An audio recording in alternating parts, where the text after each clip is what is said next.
Welcome to the hottest real estate topics on the planet, keeping you up to date with all the creative ways to buy and sell real estate without bank qualifying, so anyone can build real income starting today. Here is another great show with Dealmaker Bill and Pete the Rookie.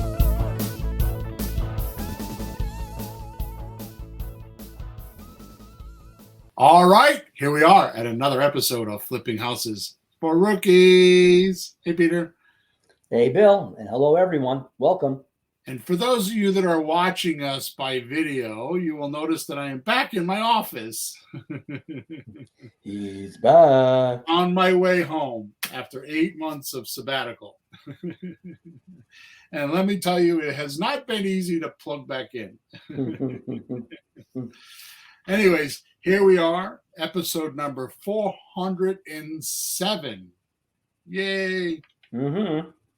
Today's title is 11 Distinct Qualities You Need for Creative Real Estate Lucrative Deals. So is that qualities of we as people? You'll see. We'll see. I'll just wait. Go ahead. Just keep going. Here is the description. Yeah. The market is hot. Competition fierce. And you're ready to level up or step up your real estate game. But how do you snag those insanely profitable deals that leaves everyone else scratching their heads? It is time to forget the same old, same old. How about if you actually unleash your inner real estate ninja with these badass qualities we're about to share with you? Let's face it, what used to work isn't working lately, and most are spinning their wheels and getting less and less results. But wait, there are some very old-fashioned secrets you can use in today's economy that will allow you to crush it and leave your competition scratching their heads. Buckle up. We're about to fast track you with our deal-making mastery in this one episode.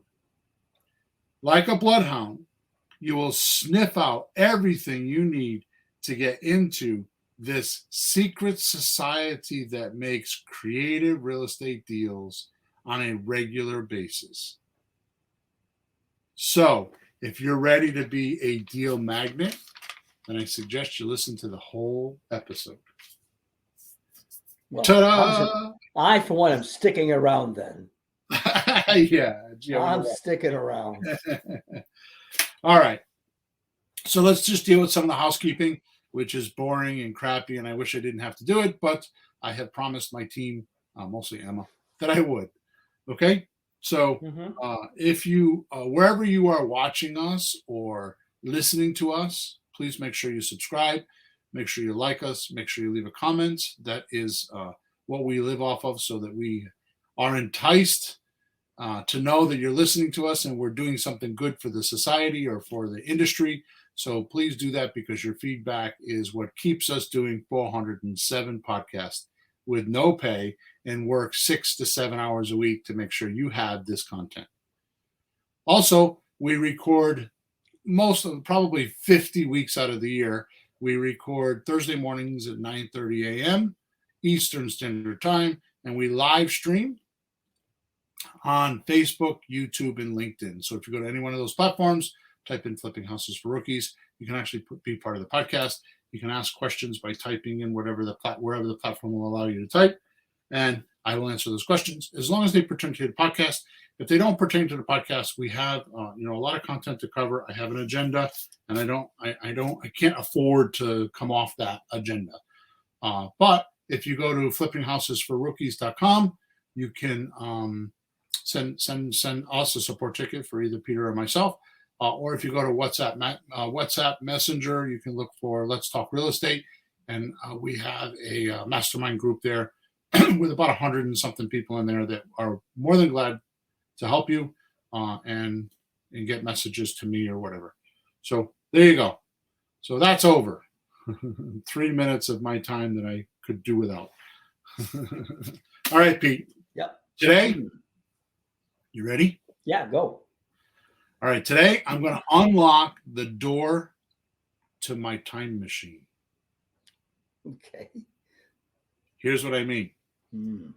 Technology is awesome. I mean, obviously, my partners and I, my other partners and I, Sean and David and Susan from REI Replay, created a software called Creative REI Replay.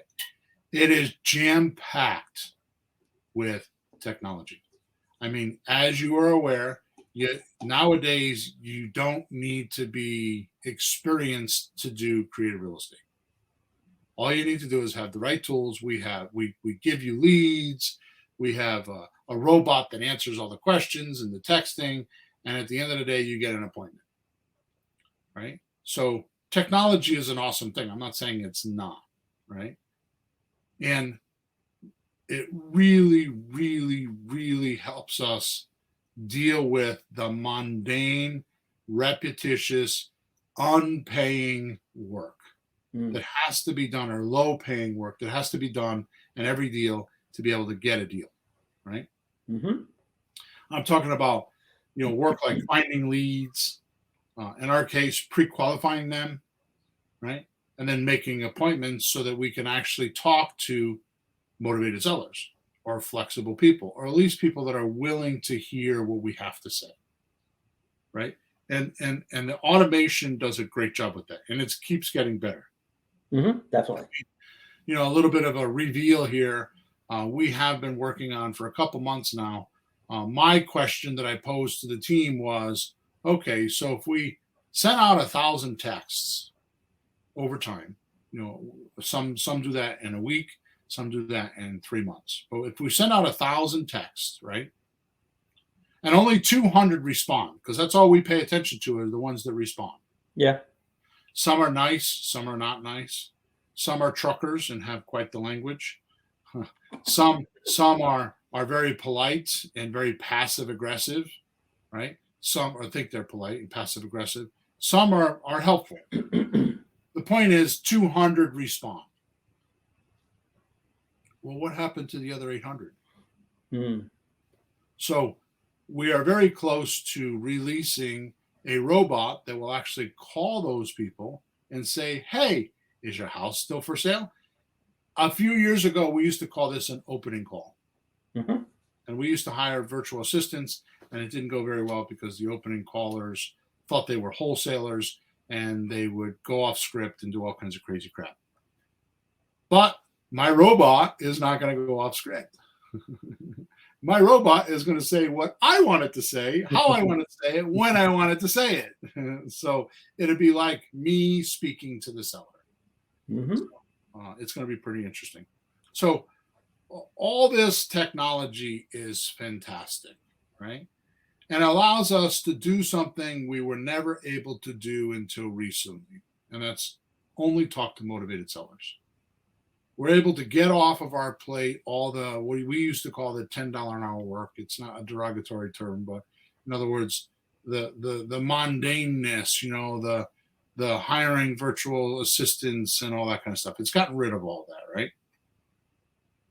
But the truth is, if you have an engaged, interested, motivated seller, you can actually skip all of the beginner stages of learning creative real estate. Yeah, true. If you have somebody that says yes more than they say no, then it's a landslide. The number one problem with creative real estate is not what the rookie thinks. Like, I need to know what to say to them. I need to know how to structure the deal. You don't need to do that anymore. Creative REI Replay has a calculator in it. All you need to do is get 2 or 3 numbers, put it in there. It tells you exactly which one of the 7 deals that we use that you should do, how you should offer to them. There's scripts in there. There's no reason for you to even worry about any of that. But the point is, so many people in my position do not teach or actually preach that the only way to do creative real estate deals is to talk to engaged, motivated, and interested sellers. Now, that's kind of went by the wayside since COVID, because when COVID came along in 2020 and 2021, the real estate market blew up, meaning it took off because there were no houses on the market. Like, there were 20 people that wanted to buy a house with one house for sale. So that increases the prices. Yep. Right. Yep. So that has not released, although I will tell you in all my coaching groups in the last couple of months, I've been asking questions, and I found that it is rare right now. It is extremely rare. There are pockets of areas, especially out west, that still are not like this, but it's rare to find days on market less than 45 days these days. Most of them are 45 to 60 days. That's a very big telltale that the market's walking into our way of thinking. Mm-hmm. So, and the other thing is that should relax most rookies is this. I have found over my decades, which is going on over 3 decades now, on my 3 decades of doing real estate, the up market, the increased market, or the balloon market, whatever you call it. What is the word they use? Sellers. Yeah, Sellers sellers, market. the up market, like it's going to break. What do they say? The bubble's going to break? Yeah, bubble. It's like way inflated. It's way past any average increase. Normal historical. Those times are usually a minute time period compared to the down times. So let's say the good times are 3 years. That probably means the downtime will be 7 years, maybe 9 years. Well, it's good times for sellers getting a lot of price, but it's not good for us. It makes it harder for us to buy. So that downtime of 7 years is better for us. That's what you're saying, right? Yeah. Well, it's a more normal market. It's not a ridiculous market like it is. Yeah, it's easy for us to buy that kind of a market. So you've said that a few times, and that's very encouraging when you're at the top of the roller coaster and going, oops, and then you see it's going to level out. So that's good to know. Well, it's starting to do that. I see that with days on market. But anyways, the technology is really good to get us deals while letting the robots weed out all the suspects and the jerks looking to get top dollar and no terms. They think they're cocky. Yeah. They think that they have 45 sellers behind you and they can do whatever they want. Mm-hmm. Oh, that's great. And I don't want to discredit that. That's why I've spent the last 5 or 6 minutes talking about it. But today, I want to use our time machine to talk about the 11 essential traits you want to engage once you find a seller willing to hear your offers, so they lunge at you to do their deals. So basically, the time machine is going back before the technology. Mm-hmm. Now you have to realize, when I first started, fax machines weren't even a thing. Mm-hmm. They had come out during my real estate career. Yeah. Right. Computers weren't a thing. Forget cell phones. Well, yeah, I had a cell phone, but it was a box inside the car, and you spent more time dropping calls than talking. Yeah. It wasn't a smartphone like we have now. It was like $1 a minute or so. It was crazy. Ooh. I don't remember what it was, but it was expensive. It was, cell phone bills were $1,800 a month if you used it. Jesus. So, with that said, basically what I'm telling you is I'm going to back up a comment that I've made to you several times on other podcasts.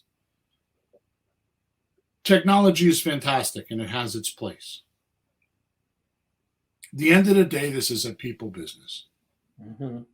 At the end of the day, you're not dealing, my sarcasm says, I've been to hundreds of closings and I've never seen a house sign the documents.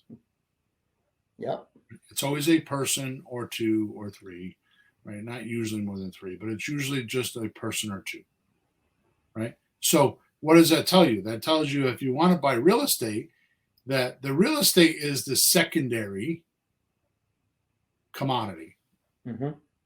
right? Just like we talk about creative real estate is not about the real estate. Creative real estate is about the documents that control the real estate. Right. It's the property is just an excuse to draft the documents, which is where we make our money, is in the documents, Mm-hmm. right? So this is the same type of thing. If you real estate is just the excuse to talk to somebody about controlling the documents. So it's a trifold, right? So my point is that you don't have to be a slick salesman with a silver tongue, like so many people have accused me of, which I don't think so at all. It's just that I'm quick on my feet with communication. I get that. Mm-hmm. But when you talk to enough people, it's not me. It's just practice, right? And unfortunately, even like today, our viewership will be low. Unfortunately, most think this is a boring topic and they won't pay attention. But what they don't realize is if you want to be a multi-millionaire, or you want to be a millionaire like some of us and have lost it, and then become a millionaire again, and then lost it, and then try to do it again, Mm-hmm. okay? This is what you need to do. These 11 traits. Yep. Okay, so you ready? Mm-hmm. Yep. Number 1. Most don't do this. And it's vital to their careers. I have trouble with it. I know you don't do it because you've never told me this. Oh. I have trouble with it because I float in and out of it. But it has to be done. And if it's not, it's the reason why it's number 1. If it's not done, then you will lose deals and you will flounder like a fish out of water. Definite purpose. Most rookies don't establish for themselves a definite goal for helping sellers, buyers, and themselves. Too many rookies come into my fold and it's all about money. Well, I need to make, $60,000 a month so I could be free. I'm going to buy 4 houses this month. My goal is I'm going to buy 3 houses a month for the next 12 months. They have no idea what they're saying. Mm-hmm. Because that takes a machine, and a machine starts with 1 house. Yeah. And if you don't go through the travails of buying and selling or buying and acquiring and renting 1 house, then number 2 will never come. Mm-hmm. Most don't realize it's a linear game, right? You got to do 1 and then do the next and then do the next and do the next, right? Without this written, believed, and I could do a whole podcast on that one word. I could probably do 2 or 3 podcasts just on belief. Because that's the reason why people are not tenacious, is they don't believe. They're not convinced.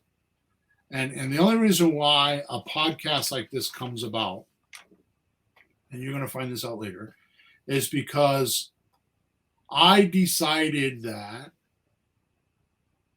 because I was gone for 8 months and I got out of my environment, that your environment has too many, what is the word I want? Auto suggestions. Huh. Your environment has too many auto suggestions. Your environment controls your thinking way more than you can imagine.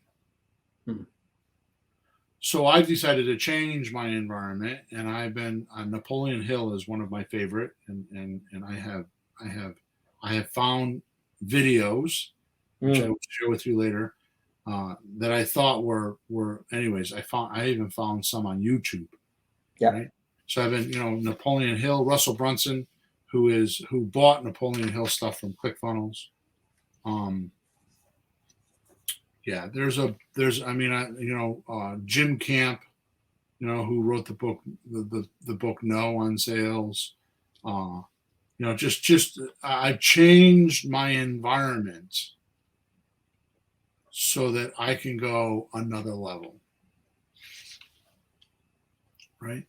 Mm-hmm. But the reason why I tell you this is because every one of them, of all these, and I could name them, but I'm not going to because right now I'm going blank on it. But what happens is people don't believe. Right. Believing is important. Mm-hmm. You need to believe in yourself, right? So without this written, believed purpose, the rookie has nowhere to point his gun. Right? No target or belief system to gauge his decisions.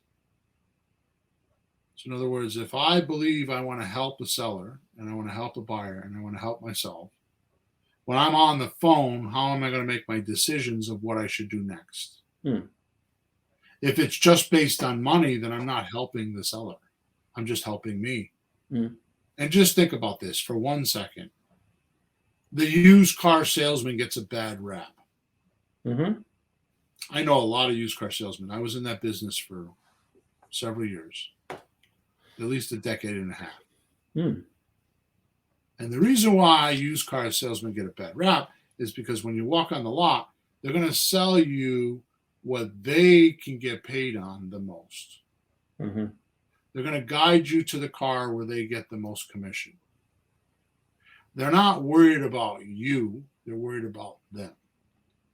So how, when you're talking about you want to make 10 grand off of this seller, how does that make you any different than the used car salesman?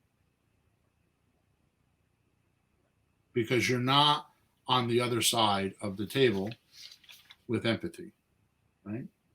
Mm-hmm. So if your mission or your purpose is to make money so you can go do something else, you got on the wrong ship. You missed the boat, right? You have no plan or you have no gauge for your decisions, right? Your work will feel empty because you'll never make enough money. There's never enough. If you're a millionaire, you'll buy more bigger houses and fancier cars. And you'll need more money. You'll eat fancier food. You'll work less. One of the things that really bothers me right now is I know I'm talking a lot today. I need to let you talk a little bit, but one of the things that bothers me the most about me, which I just recently figured out a few months ago,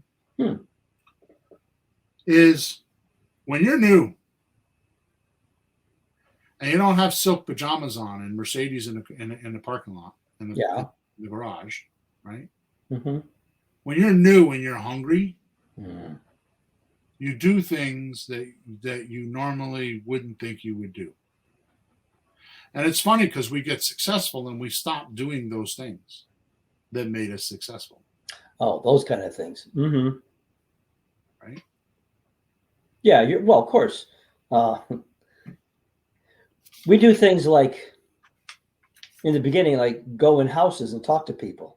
After a while, we go like, no, I don't want to go drive all the way down there. Let's just check on the phone first to see if he's interested before we bother drive all the way down there. Yeah, I think COVID changed that a bit, but I'm talking about things like putting out signs. We stopped putting out signs. Yeah. We stopped mailing yellow letters. Mm-hmm. For 2 decades, I bought dozens of houses a year off of yellow letters. Dozens of houses a year. We don't do that anymore. I was thinking about that the other day. Because, we're talking about signs. Like, what else have we got? Old tricks. I mean, my joke is, well, vinyl records are back, aren't they? So yeah, exactly. Let's just keep going with that frame of thought there. All right, so I'm going to move along because I'm spending too much time on this. So you have no plan. Your work feels empty or lost. Most important, it feels there are no results or not enough results because you're talking to the seller, trying to get their money to pay for your life. Yeah. The secret, the seller or the other side wants to know what you bring to the table to benefit them. Mm-hmm.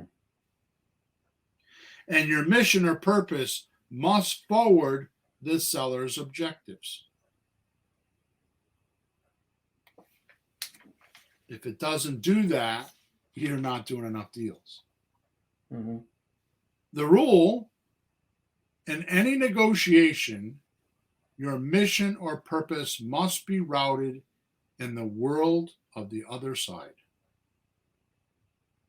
The rule is, and I'm repeating it, in any negotiation, your mission or purpose must be rooted in the world of the other side. Thank you, Jim Camp. That's from his book, No. Yeah. Right? Put the seller first. That is where all of the decision is made for you to move forward. If the seller doesn't make a decision, you're not getting anything. Mm-hmm. So for so long, we talked about, for decades, about converting sellers. Mm-hmm. And we don't have to do that anymore. We have software that will find us those motivated sellers that are already motivated that we don't have to convert. So a rookie can just deal with not converting sellers, just deal with the sellers that are already ready to go, the low-hanging fruit, so they can do deals. So just one final point before I move on. I taught this to my children. I have 2 daughters. And my job was to enlighten their gullibleness on what men could be like. And that's where things like trust comes from. When somebody says something, they do it, their actions. Mm-hmm. So if their actions don't match their words, then don't do it. But the most important thing that I had to teach them was about how to negotiate. Ah. And I'm going to teach it to you right now in one sentence. Mm-hmm. Negotiation, the basis of negotiation, everything works off of this. It's called an axiom. Okay. Everything in negotiation, which means that it's just there. You don't have to explain it. It's just the rule. That's the way it is. You don't have to explain it at all. Here it is. The one that wants it the least has the most power. Oh, right. So if you go into a deal needy, you're not negotiating. You're bullying the seller to give you a deal. Mm-hmm. And you don't want to do that. Yeah, or you would give in too much. Like, maybe I can pay that much. How could I pay that much? Or maybe I could just do it for 1 year instead of 3 years. You know, whatever they say, you start trying to say if you can do what they're asking, but it's not what works. Right. So I'm going to move on but I'm going to come back to this because this is important, because you must have a purpose Mm-hmm. and a mission. If you don't have that, you're not doing anything. Mm-hmm.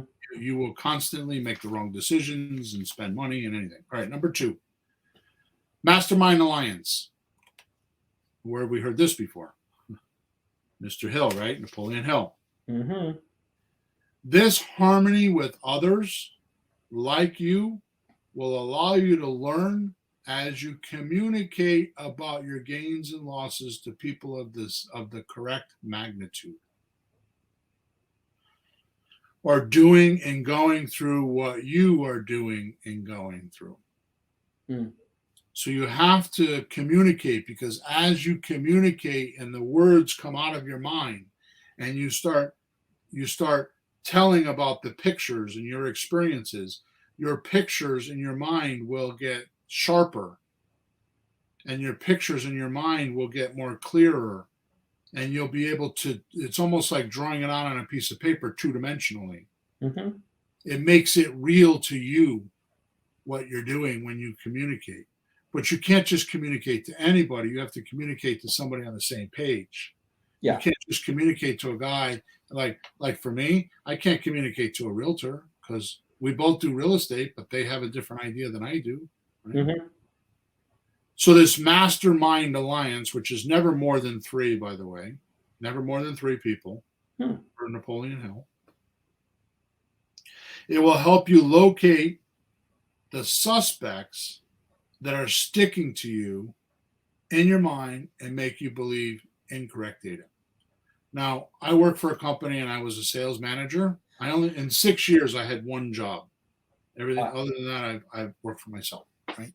Mhm. I was a sales manager for this one company, and my success was if statistically somebody was going from show to show to show, because we travel 45 weeks a year, and that means we were on the road 3 weekends a month, Mhm. right? So if we went to one show and his closing rate was 40%, and then we went to the next show and his closing rate was 25%, and then we went to the next show and his closing rate was 15%, Mm. all I would do to him is say, I would call him because we were all over the country, or I would sit down with him if we were in the same room, and I would say this. Okay, so your statistics are down. I'm here to help you. I want you to scan back in your mind right now and give me an instant answer of which client you have attention on. And like that, they would give me a name. Okay, good. Tell me what happened in that cycle. Recall that conversation you had with them. And sure enough, it was someone that was trying to knock my sales guy off his game.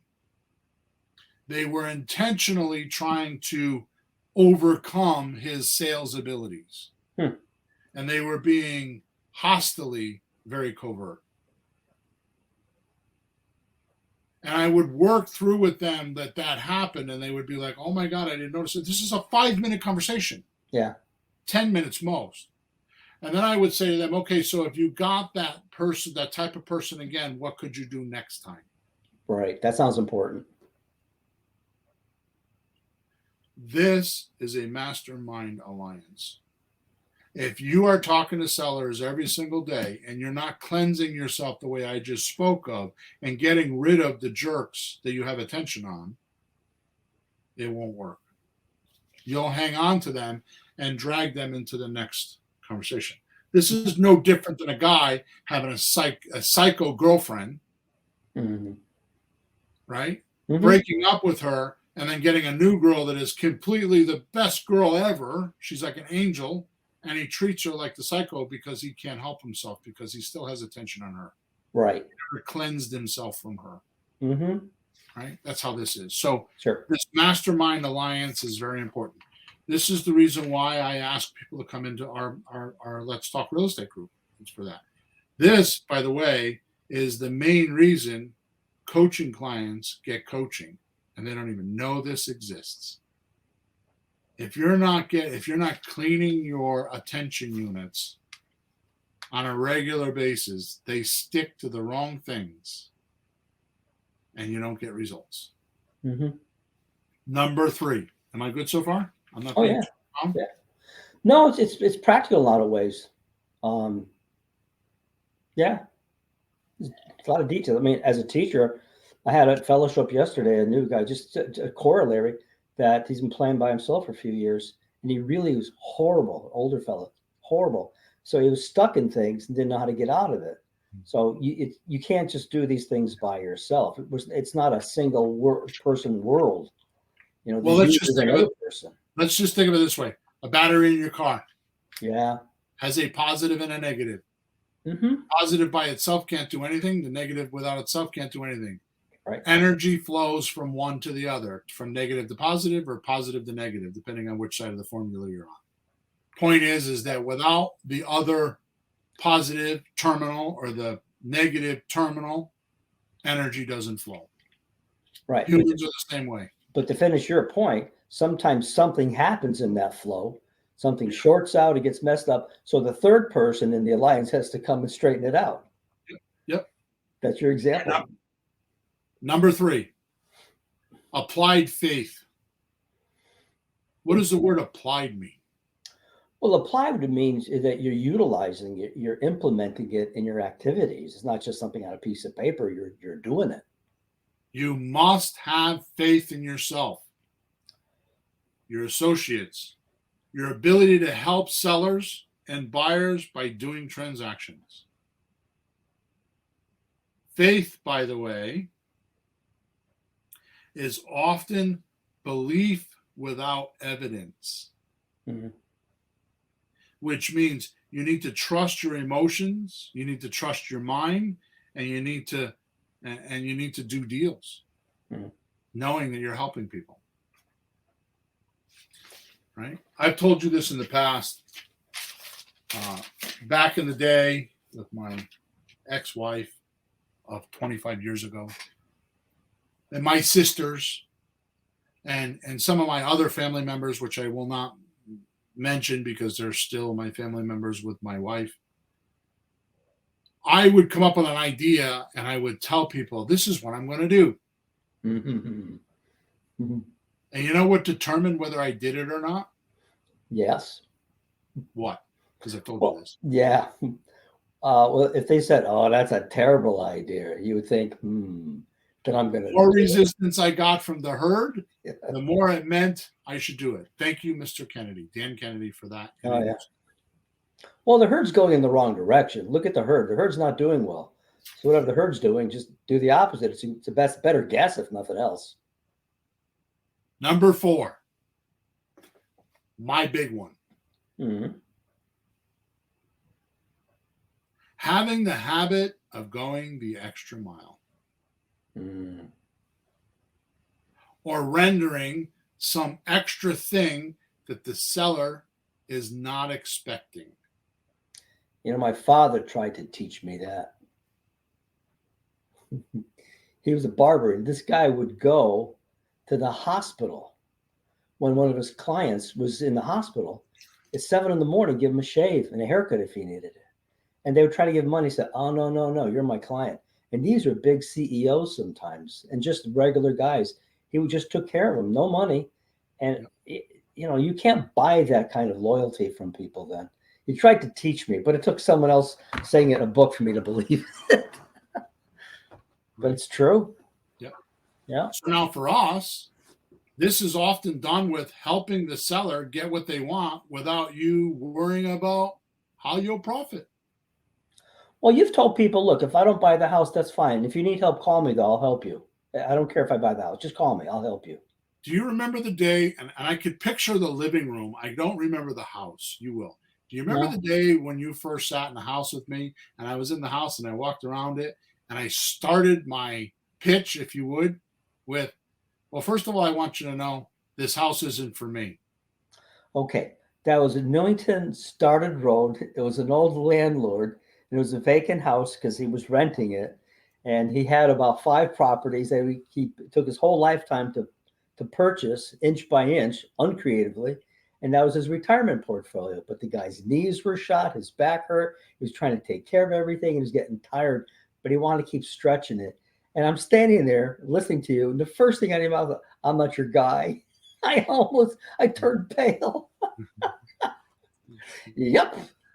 I drive by the house quite frequently. When I drove by, I turned a little shade lighter every time. You may not believe me, but when I do this, help people without expectation of return, almost 100% of the time, the seller turns back to me and gives me a deal after they've exhausted their ideas, or they give me another deal because they want to pay back my help. Now, I don't do it for payback, but karma is a beautiful game to play. If you I had this conversation with a friend of mine, two friends of mine last night. Gail and Jay. I was with them for 2 hours last night.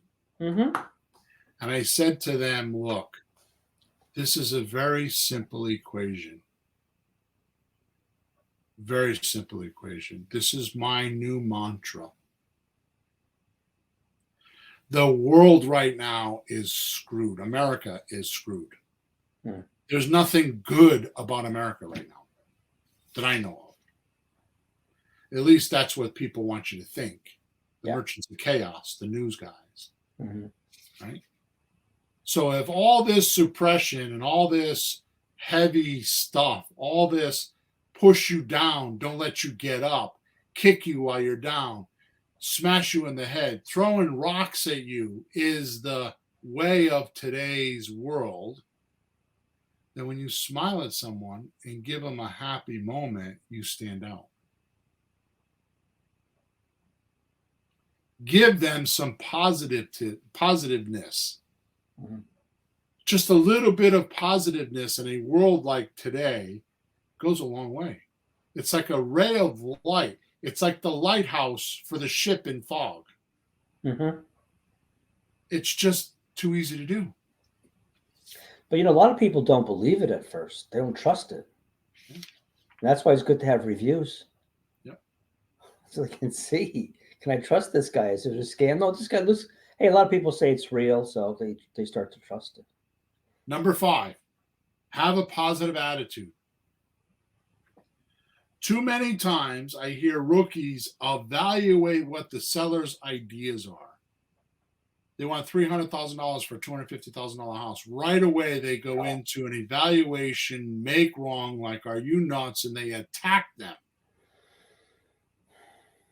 covertly or overtly. Or they tell the seller, they can't do that. You can't get $300,000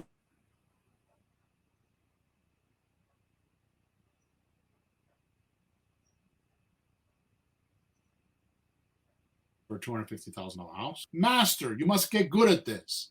Mm. I lost you for a minute. That's strange. You must get good at this, at overseeing the seller's bad ideas. Yeah, I know what you mean. You want to and move past them. You want to tell them like the truth or what you're thinking, but like don't speak until you know if it's the right thing to say. You can always say something later. You can always circle back around. Carefully ask some questions. But that's what I do with my kids. Daddy, I'm gonna 16 years old. Daddy, I'm gonna date this 30-year-old guy. Never happened. Just an example. Yeah. I'm like, oh, okay. That's nice, sweetheart. Yeah, let me know how that works. Because her attention's on that, and she's ready to argue with me. Mm-hmm. And then I'll carry on, and the next day I'll come back and say, about that 30-year-old guy, I was thinking about it. Her attention units have changed. Her argument has been deflated, and now she's ready to really talk about it. Mm. Right? So Grant Cardone says 85% of an objection, someone's objections, right, are complaints. So all you need to do is just acknowledge them. Yeah, I get how you are having trouble selling your house. So you're meaning complaints like not a real problem, just like they're kind of bitching. So like, okay, fine, and just move on. No, I didn't say that. What do you mean then? Well, you said not a real problem. I'm evaluating that. Well, I'm saying like you don't have to deal with it. You just right. Is that Listen, what so listen to me. Let me finish. Go ahead. So 85% are complaints. So what I do is I just acknowledge them and I move on. If they pop up again, I acknowledge them and move on. If they pop up again, then I have a real problem. All right. Yeah. Otherwise, you would take everything as a problem. You'd be all there all day trying to solve. That's what rookies do. Right. They don't have a positive attitude. They're taking up all the problems, thinking they have a positive attitude. Right, but they may not be problems. Just the person's just kind of complaining about it. I don't like the color. Fine, but it'll buy it anyway. Trying to throw you off your script or off your game. Yeah. Intentionally. Right. Be positive. Nobody likes to hear negative, especially if you are trying to solve problems. We all talk about solving problems. Well, solving problems means positive. By the way, what's the definition of a solution? Go ahead. Problem goes away. Exactly. So if you're helping a seller, you can gauge yourself by wondering if the problem's going to go away. Number 6. You know what happens if it's a wrong solution? Yeah. More problems. More problems. More. I need to move on here because we're only at number 6 and we only have 15 minutes left. So go, baby, go. Enthusiasm. Number 6 is enthusiasm. Enthusiasm simply means to arouse the feelings of eager enjoyment. In enjoyment or enjoyment? Enjoyment. Okay. Happiness. Yeah. It derives from inspiration. The word enthusiasm derives, the derivative is inspiration. Okay. So inspire sellers, especially on how they can get what they want, and often more if they do deals with us. So the Grand Slam offer is a perfect example of that. Mm. We can give them more. If it's a $200,000 house, we can show them how they can get $285,000 and we make a pile of money. Right? Number 7, a magnetic personality. Mm-hmm. Most of us are screwed now. Here's my secret on this. Yeah, how do you do that if you don't have one? Don't disagree. Mm. Or like I said earlier, don't evaluate or determine the worth or quality or judge the seller's information. See, it's not the seller's fault. How did I start off this conversation? How did I start off this podcast? What did I tell you about the environment? Oh, that it has like hidden influence on you. Auto suggestion. Yeah. It automatically suggests how you should be. Right? If you have a girl that lives in a family and her father beats her every day as a teenager, what kind of life is she going to have? Not good. She'll Or that find same a girl is got a rich dad that takes her sailing every week and takes her to fancy restaurants and introduces her to rich boys. What's her life going to be like? Yeah. Right? So reverse that now. So what is your seller's auto suggestions? You don't know, but it doesn't mean that they're true. So by having a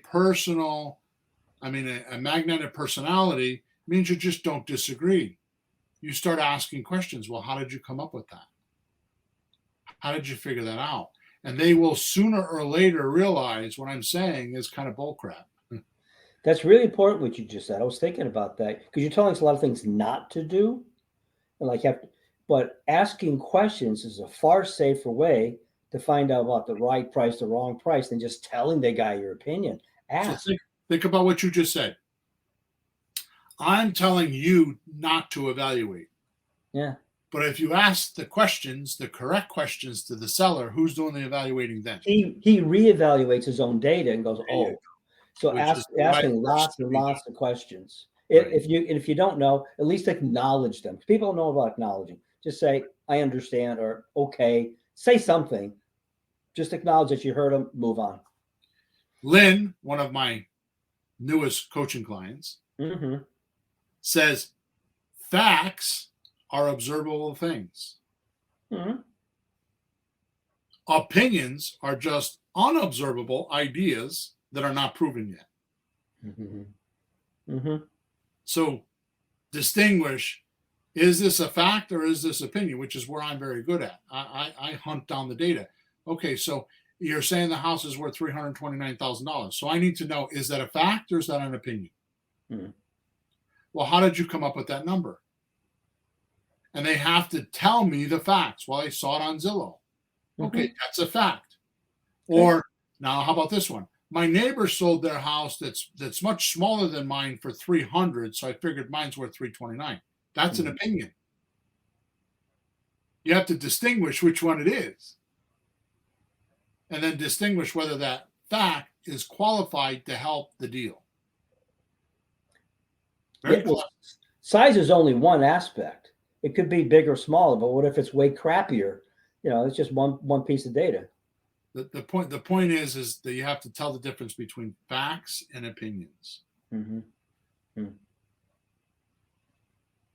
If you help the seller go through by just doing this process, by having a magnetic personality and helping them, you can actually, by asking questions, you can elicit in the seller's mind what he has for facts that are observable facts and what he has made up in his own mind.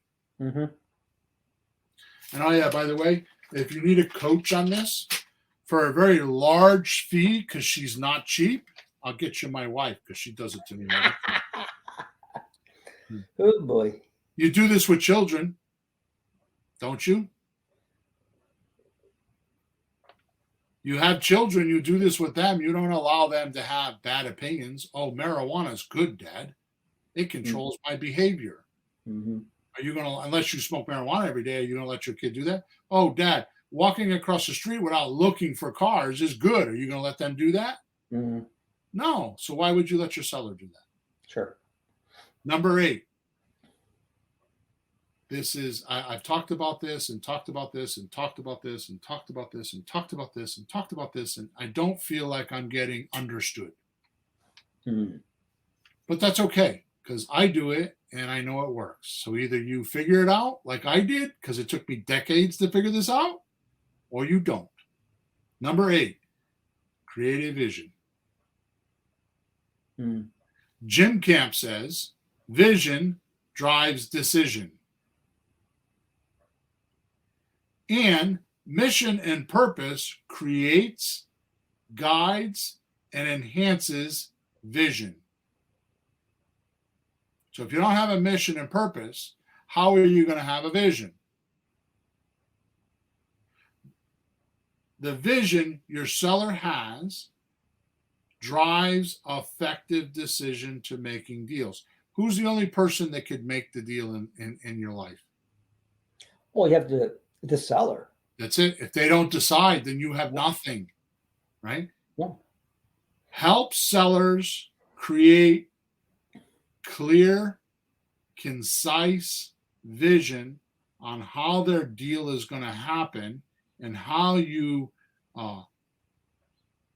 be way ahead of the others by showing them this. Now, in Creative REI Reply, I fixed this vision stuff very simply. Really? And my students use it and don't even know what they're doing. It's called a checklist. Oh. And every deal transaction we do has a checklist. And the checklist is the vision of what the seller needs to do to get to the end of the deal. So I've done this for my Creative REI Reply students. Just use the checklist. And oh yeah, by the way, they don't use it because they think they're smarter than me. And that's okay. But the point is that if you use the checklist and tell the seller, these are the next 3 things we're going to do. Number 1, it builds confidence for you. It builds confidence for the seller. And it builds their vision for the mission of getting the deal done by using the checklist. Number 9. My most vital and important traits. And I will tell you, if you think for 1 second you have an opinion of me, most will tell me, oh, and I'm being arrogant, but this is what people tell me all the time, and I'm not in agreement with it. But I finally figured out after 60 years, my 8-month sabbatical taught me this. I hear, oh, you're smart. Oh, you're clever. Oh, you're aggressive. Oh, you're this. Oh, they have all these excuses for my success, which I don't believe is success. And I finally figured out at 60 years old what it is. Here it is. Yeah. Number 9. My most vital and important trait is controlling my attention or attention. You have to stay focused. When a seller knocks you off your script and does not answer you, you must acknowledge their communication, but make sure you come back to the original script question and get the proper answer. Right? Like we tease all the time, right? Mm-hmm. Is your house for sale? Well, yeah, it could be for the right price. Did they answer you? No. Is your house for sale? Well, it was for sale with the realtor for 6 months, but the realtor pissed me off and they go on a 5-minute rant. Did they answer your question? Oh, definitely not. Is your house for sale? Well, my husband wants to sell it, but I'm not ready to. Did they answer your question? That's very maybe. Is your house for sale? Yes.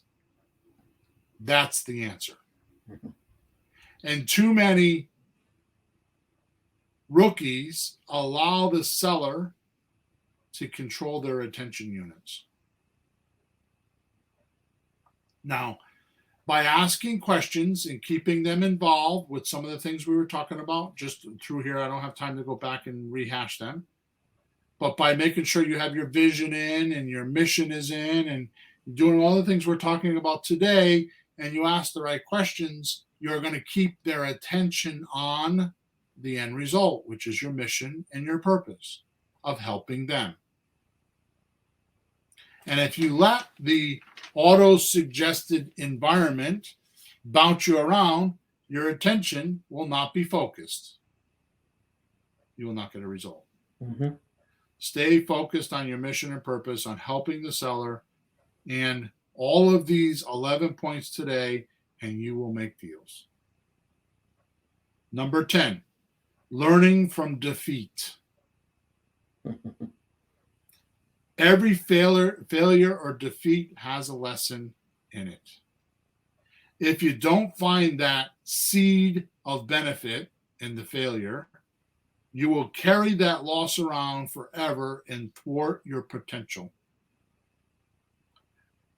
No's, when somebody says no to you, by the way, are your roadmap on what a seller is willing to not do, Mm-hmm.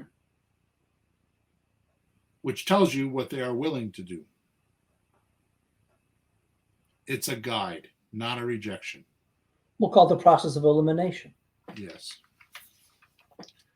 Number 11, personal initiative. I say this in a funny way. I mind my own business. It's a play on words. Mm-hmm. In other words, I think about my business and I pay attention to my business and I do all these 11 traits we're talking about, right? No one will become successful without learning to move on his own initiative. Initiative, of course, means doing things without being told. You find out what you need to know. You keep going when things are rough. And you spot and take advantage of opportunities that others pass by. You act instead of reacting. Mm-hmm. You're proactive about your tasks at hand.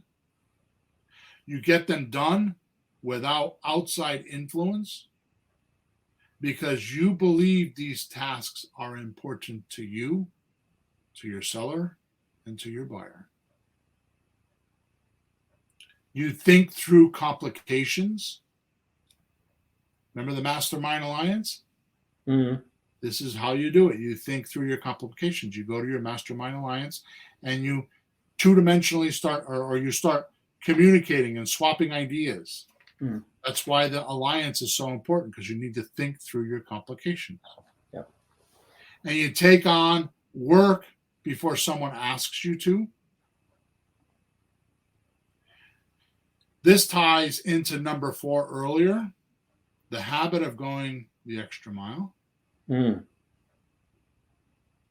Initiatives are well-defined opportunities with a clear objective, requirements, and timelines. Are you with me? Mm-hmm. Am I getting too profound? Say the last part again. Initiatives are well-defined opportunities with clear objectives, requirements, and timelines. Now watch this. Ideas are opportunities in the early stages of development that may not yet have clear direction. Mm. So be decisive and have the ability to judge well. The biggest thing I run into with rookies is they're afraid to pull the trigger on a piece of property because they think once they say, yeah, I'll buy the property, and they sign a memorandum or a purchase and sales agreement, that they have to, by law or go to jail, close on that deal. Mm-hmm. And they don't realize that due diligence is part of the process in real estate. So they can change their mind. So what happens is they Q&A. Should I, shouldn't I? Should I, shouldn't I? Should I, shouldn't I do this deal? Instead of just striking the iron where the iron's hot and drafting a document and then go figure out. Because most don't realize when you text, you're asking someone if they have a house for sale. Mm-hmm. You do an opening call, you're saying to them, would you be interested in talking about terms or a discount? Excuse me. When you do a closing call, you're talking numbers and getting the reality of the seller and solving their problem. Mm-hmm. The definite end to a closing call is you get a signed document, whether it be a memorandum of the terms for a lease option, or whether it's a option agreement or a purchase and sales agreement. All that says is that the seller is bonded enough with you that you can go spend time on this deal. All you did up until this point is you did a reality check on the seller's mindset and what they're willing to do. Now you go do the deal meeting, which includes checking the property out to see if the property qualifies. Mm-hmm. And if it doesn't, then the mindset of the seller doesn't matter, because you're going to go there and they said it needed $10,000 worth of work and it needs $150,000 worth of work. Mm-hmm. Right? Yeah. You get back out of the deal. So what happens is rookies are not decisive because they're afraid that's going to happen. It's just because they don't know the sequence, and they're afraid they're going to get caught with something that they're going to get caught with a loser. And it can't happen if you do it right. Yeah. Right? So you have to be decisive and have the ability to judge well. Right? So basically, when the motivated seller says yes, yes, yes, yes, yes, yes, you sign a document, and now you go do your due diligence. You judge the seller's willingness to do a transaction based on your terms or your ideas, and now you need to go check out the property. Mm-hmm. Don't be unambitious or have little desire to help sellers and buyers to get what they want. And you too will get what you want. There's no way that you can help others and not benefit. But if you're an accountant and you're looking for dollar in, dollar out, or penny in, penny out, you're doomed. Real estate has nothing to do with money. Money is the byproduct of real estate. Real estate has everything to do with controlling the documents that control the property and the seller's willingness and the buyer's willingness to take over that paperwork and keep the obligations going. It comes down to pure karma. The more people you help, the more deals you do. Mm-hmm. Pretty cool, right? Definitely. I want to thank Russell Brunson from ClickFunnels. He's an amazing guy, and I don't say that about a lot of people, because I think there's a lot of amazing people, but he's actually amazing. If you watch his story, he decided to create a group called Secrets of Success. Mm-hmm. He bought all of Napoleon Hill's unpublished materials and private materials. He bought it from the family for millions of dollars. And he did that with about 10 or 12 other famous authors. And he put it in this Secrets of Success, right? And I used a lot of the materials from Napoleon Hill today, from one of his books that were unpublished. I didn't use, a lot of it is stuff that I do already because it was just natural to me. So, but I used some of his words to articulate what I'm doing already. So I wanted to thank Napoleon Hill. I put a link in today's description. I'm not an affiliate or something, anything like that, but you can actually go look at this Secrets of Success platform that Russell has built. It is absolutely, just the bonuses he gives you for signing up is just flipping amazing. I think anybody in creative real estate that wants to have a positive attitude should get involved with that program. It is a beautiful master. He does book clubs with Zoom, and you read a book and you get on a Zoom call with him and other people, and you talk about what you read. I mean, it's an interactive group. It's not just buy my materials, read the material, but it's interactive. He does a great job with it. It's a great, great, great place for masterminding. So I hope this helped you today. This is my karma to you, so that we can all flourish and prosper. So any questions, Pete? Did we do? I know I did most of the talking today. So well, I did most of the listening. Just makes it even. No, well, I know you. I watch you, and I, of course, try to do all the things we talk about, and I think I do some of it. I wouldn't know where I'm missing sometimes, obviously, because you don't know what you don't know sometimes. But we'll get together and work on it, because you can't argue your points there of that you need to be that way and do those things. It's just getting to the point where you actually do, and you don't have to be perfect at all of it. There's some low hanging fruit that will get you going, but as you go, you would get better at it. I'm sure you weren't good at all that when you started. no. Look at you now. So Yeah. It's not like you do this or else.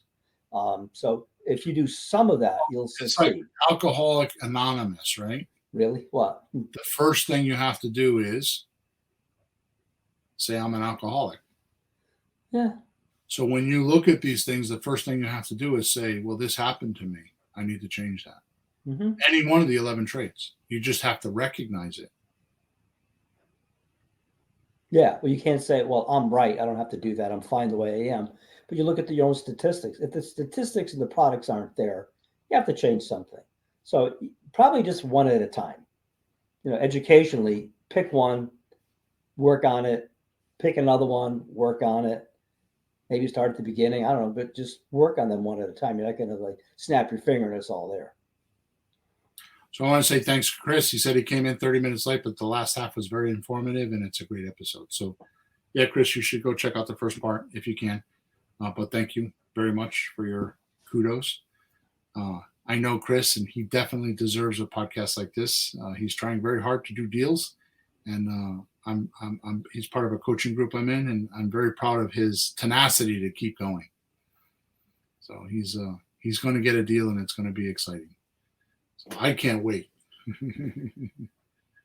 All right, cool, Peter. So we are officially done with podcast number 407. Okey-doke. So we will move on and talk to everybody on podcast number 408, which is a week from now for us. And if you would so desire, make sure you subscribe to us wherever you're watching us or listening to us. Make sure you like us, give us a feedback. And if you have any private questions you want to ask us, then you can go to flippinghousesforrookies.com. Top right-hand side, there's a support ticket. By the way, if you go to that website, I was on there the other day with the coaching clients. They're like, I didn't know all this stuff. There's almost 30 free gifts if you go to free stuff. And there's scripts and videos, and it's something I've had for many years, again, as my karma. Or if you so choose, you can go to WhatsApp Messenger, type in Let's Talk Real Estate, and join the group. Have a good week, flourish and prosper, and we're done. Thanks for tuning in to the hottest real estate topics on the planet with Bill and Pete. If you want to continue learning how to buy and sell real estate without money or credit, head over to flippinghouses.club for some cutting-edge real estate wealth tools. Or contact us at info@flippinghouses.club.